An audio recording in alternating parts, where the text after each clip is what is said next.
সমাবেশ স্থল ঘিরে ১৪৪ ধারার মধ্যেই হবিগঞ্জে বিক্ষোভ মিছিল ও সমাবেশে যোগ দিতে যাওয়ার পথে পুলিশের বাধার মুখে পড়েন এনসিপির নেতারা।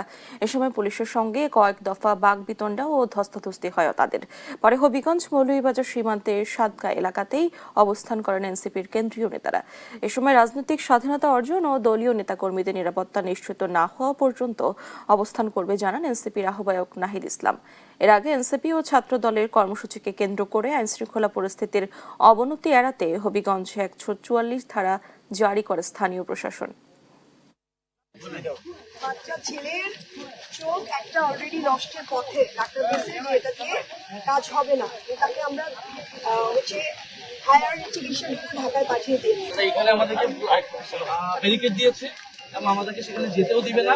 ইতিমধ্যে কিন্তু যারা আসামি, যারা চোখ ফেলেছে, যারা চোখে আঘাত করেছে, তাদেরকে কিন্তু পালিয়ে যাওয়ার সহায়তা করা হচ্ছে। তারা নিজেরাও মামলা করে নাই, আমাদেরকেও মামলা করতে দেরি করাচ্ছে যাতে আসামি পালিয়ে যেতে পারে।